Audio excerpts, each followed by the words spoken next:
आप सभी को राधे राधे। आज राधा के नाम से हम प्रश्नोत्तरी की शुरुआत करेंगे। कल हमने कहानी का वाचन कर लिया था, इसलिए आज हम 30 प्रश्नों को लेकर आए हैं, तो उसी पर एमसीक्यू करेंगे। तो पहला प्रश्न की ओर हम चलते हैं। सड़क कहानी के लेखक कौन हैं? प्रेमचंद, रामदरस मिश्र, फणीश्वर नाथ रेणु या निर्मला वर्मा? तो आंसर है रामदरस मिश्र, यानी बी ऑप्शन है।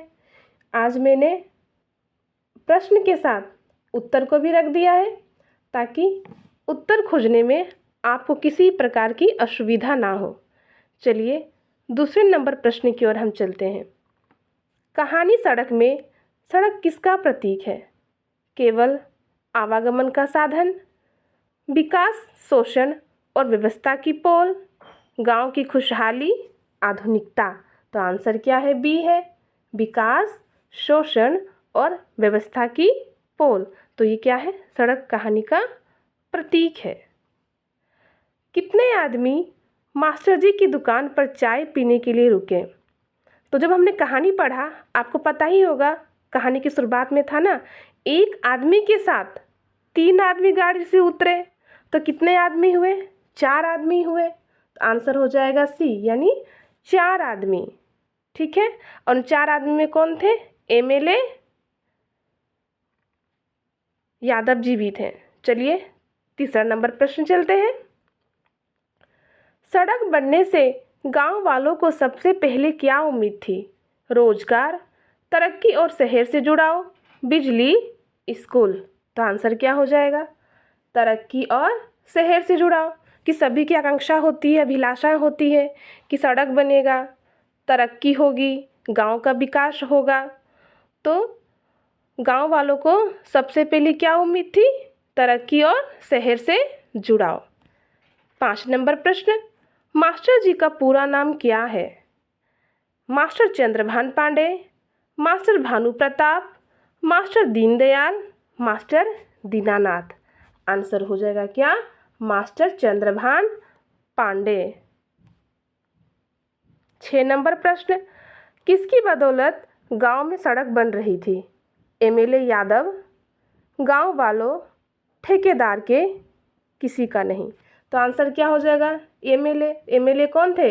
यादव जी थे। तो इसका पूरा नाम लिख लीजिएगा, एमएलए यादव, यानी इसी की बदौलत गांव में सड़क बन रही थी। एमएलए का पूरा नाम क्या था? एमएलए बहादुर सिंह, एमएलए जंग बहादुर यादव, एमएलए भानु प्रताप? इनमें से कोई नहीं। तो एमएलए का पूरा नाम था एमएलए जंग बहादुर यादव। 8 नंबर प्रश्न। यादव जी ने कितने रुपए का नोट मास्टर साहब को देने के लिए बढ़ा दिया? 3, 5, 6, कुछ नहीं। तो कितने रुपए का नोट बढ़ाया? 5 रुपए का नोट, क्योंकि चाय की कीमत कितनी थी? 2 रुपए थी। तो यादव जी 5 रुपए देते हैं और मास्टर जी के पास खुला यानी चेंज नहीं होता है, इसलिए यादव जी उनको 5 रुपए दे देते हैं। चलिए 9 नंबर प्रश्न। रामदास मिश्र की भाषा शैली कैसी है? क्लिष्ट और संस्कृतनिष्ठ, सरल, सहज और यथार्थवादी, काव्यात्मक, अंग्रेजी मिश्रित? तो आंसर हो जाएगा सरल, सहज, यथार्थवादी। आपने कहानी सुना, कहानी को पढ़ा, तो कहानी पढ़ने में कैसा था? उसकी भाषा सरल थी, उसकी भाषा सहज थी और यथार्थ से जुड़ी हुई थी, यानी आज के जमाने से जुड़ी हुई थी। जो यथार्थ यानी जो हम आंखों देखा चित्रण कहते हैं ना, यथार्थ जो हम खुले आंखों से देखते हैं, तो उनकी कहानी में क्या थी? भाषा शैली थी, वो बहुत ही सरल थी। चलिए 10 नंबर की ओर चलते हैं। कहानी का मुख्य संदेश क्या है?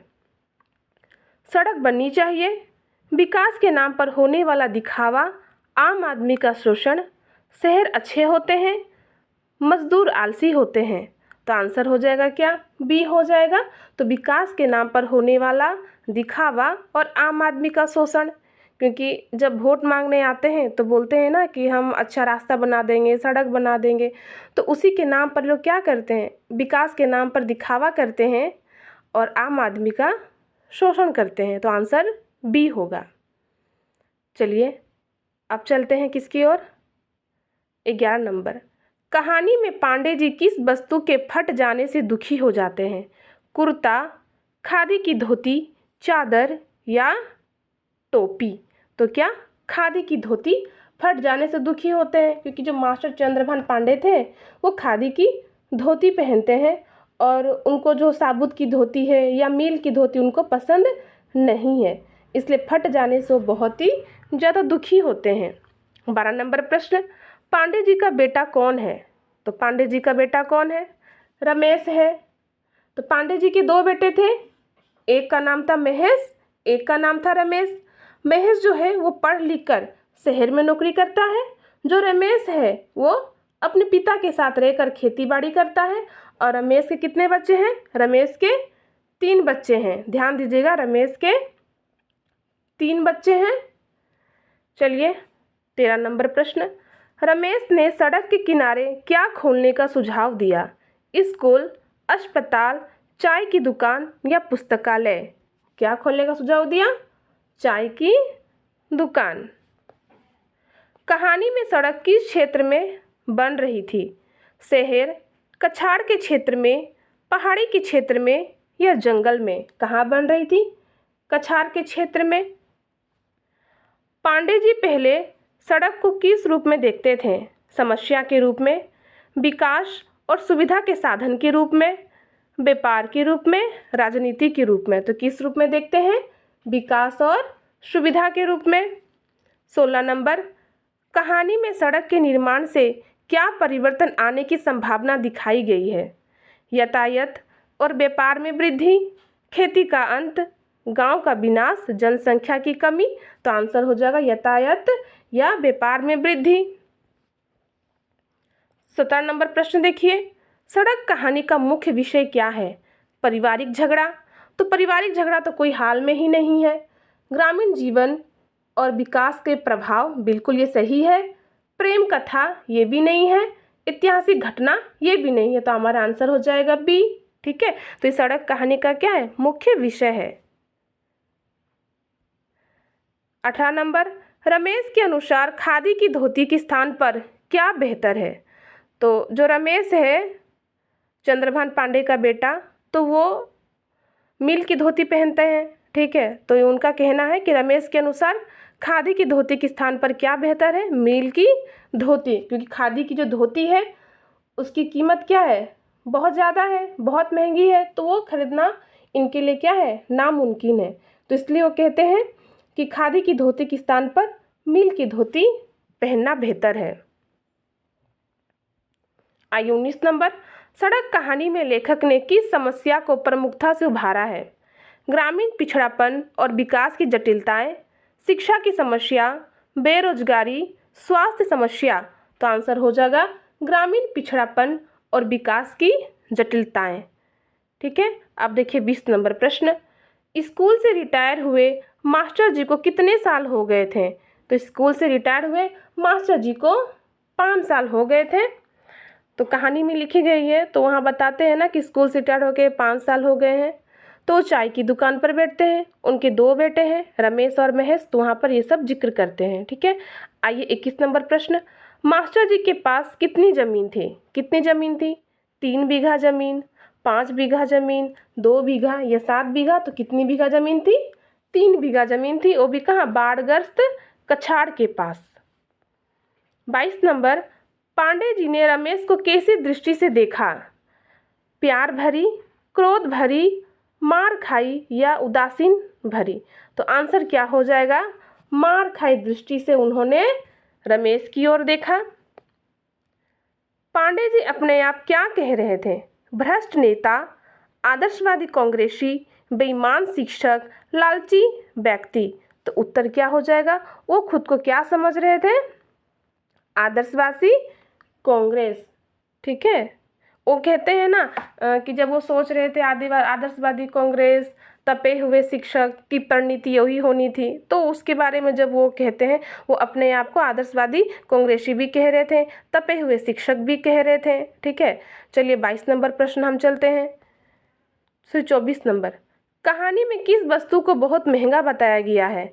सूती कपड़ा, चाय, खादी या सुर्ती। तो किसको महंगा बताया गया है? आप आंसर लगा दीजिए खादी। कहीं कहीं ना प्रश्न जो टाइप करने में गलती हो गया, देखो उत्तर यहाँ पर आ गया, ठीक है, तो उसको आप थोड़ा देख लीजिएगा, सुर्ती, ठीक है ना, उसको मैं ठीक कर दूंगी बाद में। तो क्या? खादी। तो खादी का जो वस्त्र होता है वो क्या होता है? बहुत ही महंगा होता है। 25 नंबर, रमेश ने पांडे जी के लिए क्या लाने की बात कही थी? नई धोती, सुर्ती, चाय पकौड़ी या दुकान का सामान। तो क्या लाने के लिए कही थी? यहाँ पर हो जाएगा क्या? नई धोती। अब नई धोती कैसी? खादी की धोती, ठीक है, नई धोती लाने के लिए बात कही थी। पांडे जी ने मन में क्या बेचैनी थी? नशाखोरी के खिलाफ होने के बावजूद उसे बढ़ावा देना, गांव छोड़कर शहर जाना, गरीबी के कारण दुकान बंद करना या सवर्ण समुदाय से झगड़ा।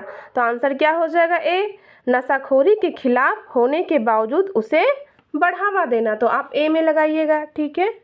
चलिए 27 नंबर, पांडे जी अंततः किसकी धोती पहनकर दुकान की ओर चलते हैं? यादव जी, रमेश की, बापूजी की या अपनी पुरानी। तो आंसर क्या हो जाएगा? रमेश की धोती पहनकर वो दुकान की ओर चलते हैं। आइए 28 नंबर, ये कहानी किस परिवेश को दर्शाती है? महानगरीय, शहरी, ग्रामीण या विदेशी।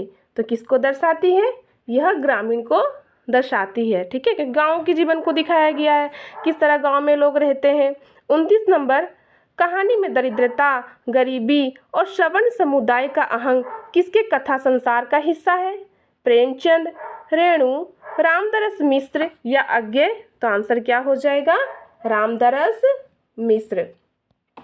30 नंबर, पांडे जी के सामने कौन फटे पुराने नेकर पहनकर स्कूल जा रहे थे? रमेश के बच्चे, यादव जी के बच्चे, गांव के बच्चे या पांडे जी के बच्चे। तो कौन जा रहे थे? यहाँ हो जाएगा रमेश के बच्चे फटे पुराने कपड़े पहनकर वे स्कूल जा रहे थे। चलिए आज के लिए इतना ही। हमने सड़क कहानी के 30 प्रश्नों को कर लिया। तो अगली कक्षा में हम दूसरी कहानी को लेकर आएंगे, उसका वाचन करेंगे, उसके ऊपर MCQ करेंगे। सभी को राधे राधे, जय श्री कृष्णा। चलिए हम सभी अब चलते हैं।